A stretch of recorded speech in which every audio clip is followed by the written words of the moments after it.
AP ഉസ്താദ് പല രാഷ്ട്രങ്ങളിലും പോകുമ്പോ സമസ്ത പറഞ്ഞു വിട്ടു ഇയാളെ ഇറാനിലേക്ക്. എന്തിനാ ഉമ്മാരെ ഇയാൾ ഇറാനിൽ പോയതറിയോ? ഇയാൾ എന്തിനാ ഇറാനിൽ പോയതറിയോ? ഷിയാക്കളുടെ സമ്മേളനത്തിൽ പങ്കെടുക്കാൻ. സമസ്തന്റെ ചരിത്രത്തിലുണ്ടോ അങ്ങനെ ഒരു പാരമ്പര്യം? ആരാണ് ഷിയാക്കൾ? ഈ ഷിയാക്കളുടെ സമ്മേളനത്തിൽ പങ്കെടുക്കാനാ സമസ്ത പ്രതിനിധിയെ വിട്ടത്. നോക്കൂ നിങ്ങൾ, ടെഹ്റാനിൽ നടക്കുന്ന അന്താരാഷ്ട്ര ഷിയ സമ്മേളനത്തിൽ പങ്കെടുക്കാൻ ഡോക്ടർ ബഹാഉദ്ദീൻ നദ്വി ഇറാനിലെത്തി. ഷിയ ആഘോഷമായ ഈദുൽ ഖദീറിനോടനുബന്ധിച്ച് നടത്തപ്പെടുന്ന സമ്മേളനത്തിൽ സംബന്ധിക്കാനാണ് നദ്വി ഇറാനിലെത്തിയത്. ഇമാം Ali institute four Islamic and cultural studies സംഘടിപ്പിക്കുന്ന അൽ ഖദീർ രാജ്യാന്തര സമ്മേളനത്തിൽ സുന്നി പക്ഷത്തെ പ്രതിനിധീകരിച്ചാണ് അദ്ദേഹം പങ്കെടുക്കുന്നത്. ഇങ്ങനെ ഒരു പാരമ്പര്യം സമസ്തക്കുണ്ടോ? കണ്ണിയത്ത് ഉസ്താദിന്റെ വഫാത്ത് വരെയുള്ള ചരിത്രമെടുത്തു നോക്ക് നിങ്ങൾ.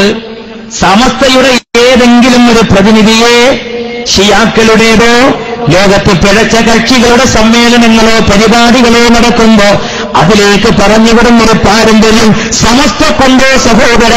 അതിപ്പം തുടങ്ങുന്നുവെങ്കിൽ ആ സമസ്തയ്ക്ക് വരക്കൽ തങ്ങളുമായുള്ള ബന്ധമെന്താണ്? പാങ്ങൽ ഉസ്താദുമായിട്ടുള്ള ബന്ധമെന്താണ്? ശംസുൽ ഉലമയുമായിട്ടുള്ള ബന്ധമെന്താണ്? കണ്ണിയത്ത് ഉസ്താദുമായിട്ടുള്ള ബന്ധമെന്താണ്? നിങ്ങൾ ആലോചിച്ച് നോക്കി. ഇനി അവിടെ പോയിട്ട് ഇരിക്കണ കോലങ്ങൾ കാണിച്ചു തരണോ? ഞങ്ങളെന്താ അറിയോ? ഞങ്ങളെ കയ്യിൽ ഇതൊന്നും ഇല്ലാത്തോണ്ടല്ല. ഇവിടെ പറഞ്ഞോലോ, AP ഉസ്താദ് ഹജ്ജ് ഹൗസിലൊക്കെ പോയിരിക്കണ വലിയ സംഭവമായിട്ട് ഇങ്ങനെ കൊണ്ടുനടക്കണ മനുഷ്യന്മാരുണ്ടല്ലോ. എന്നാ ആ നദിവി ഇരിക്കണ ഫോട്ടോ ഒന്ന് കണ്ടോളൂ നിങ്ങൾ. പെണ്ണും ആണും ഒക്കെ സ്റ്റേജുമ്പോ കണ്ടങ്ങള്. മുന്നിലതാ ബീത്താത്താര്, സിയാത്താത്താര്. എന്താ ഇതിന്റെയൊക്കെ കഥ? മറ്റേ പിക്ചർ ഒന്ന് കാണിച്ചു കൊടുത്തേ. ഫോട്ടോക്കൊക്കെ പോസ്റ്റ് ചെയ്തിട്ട് ഉസ്താദ് പോന്നിരിക്കണം. നല്ല ഗുണ.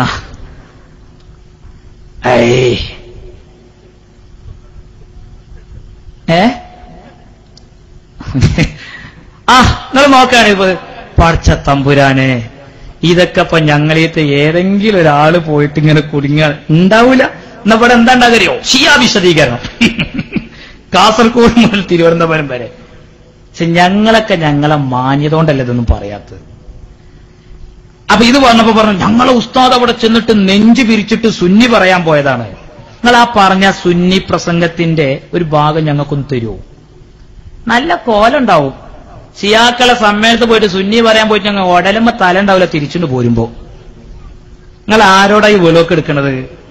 ആ വെളൊന്നും ആ നമ്പറൊന്നും നടക്കൂല. ഇനി എന്റെ പ്രിയപ്പെട്ട സുഹൃത്തുക്കളെ, സഹോദരങ്ങളെ,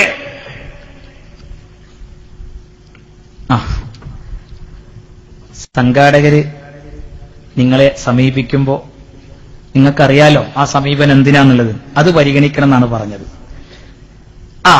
ഇനി നിങ്ങൾ ആലോചിച്ച് നോക്ക്. ബഹുമാനപ്പെട്ട വരക്കൽ മുല്ലക്കോയ തങ്ങൾ സമസ്ത ഉണ്ടാക്കിയതിന്റെ താല്പര്യം ഞാൻ പറഞ്ഞു. ആ സമസ്തയുടെ ലക്ഷ്യത്തിൽ നിന്ന് വ്യതിചലിച്ചത് ആരാണെന്ന് വ്യക്തമായിട്ട് ഞാൻ ആരോപിക്കല്ല, അതിങ്ങനെ കാണിച്ചുകൊണ്ടിരിക്കുകയാണ്. ഇനി നിങ്ങൾക്ക് കേൾക്കണോ?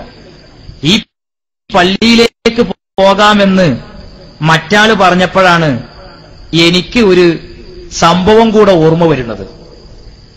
നാസിർ ഫൈസി കൂടത്തായി എന്ന് പറയുന്ന മനുഷ്യൻ 856 ഞാൻ പറയുന്നിട്ട്. നാസിർ ഫൈസി കൂടത്തായി എന്ന് പറഞ്ഞ മനുഷ്യൻ അയാൾ പ്രസംഗിക്കണം എന്താ നിങ്ങള്? പെണ്ണുങ്ങൾക്കേ പള്ളിക്കൊക്കെ പോലെ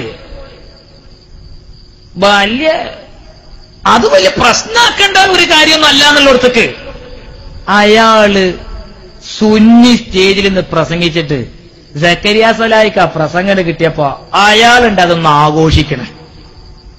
ഇത് ഞമ്മള് വേദനയോടെ കേൾക്കാന്നല്ലാതെ എന്താ ചെയ്യാ? അതാണ് ഞാൻ പറയുന്നത്. ഇവർക്ക് എന്താ താല്പര്യമുള്ളത്? മറ്റാള് സമ്മേളനത്തിൽ വന്ന് പറഞ്ഞു പെണ്ണുങ്ങൾക്ക് പള്ളിക്കൊക്കെ പോകാം. ഇവര് പെട്ടതൊന്നുമല്ലത്. ഇവര് അയാളെ കൊണ്ടത് പറയിപ്പിച്ചെന്നായിരിക്കും. അല്ലെങ്കിൽ പിന്നെ അമ്പലക്കടവ് ഇക്കൊല്ലത്ത് പ്രസംഗിച്ചു കൊടുക്കണോ? ഞാൻ പറയണ്ട. അമ്പലക്കടവ് സ്ത്രീപള്ളി പ്രവേശന വിഷയത്തിൽ അയാൾ സംസാരിക്കുന്ന നിങ്ങൾ കേട്ടോ. വേറെയും കുറെ ഹദീസുകളുണ്ട്. അവിടെ സ്ത്രീകൾ പള്ളിയിൽ പോയി ഇവിടെ വന്നു ഇവിടെ ഇരുന്നു ഇങ്ങനെ കുറെ ഹദീസുണ്ട്. ഇത്തരം ഹദീസുകൾ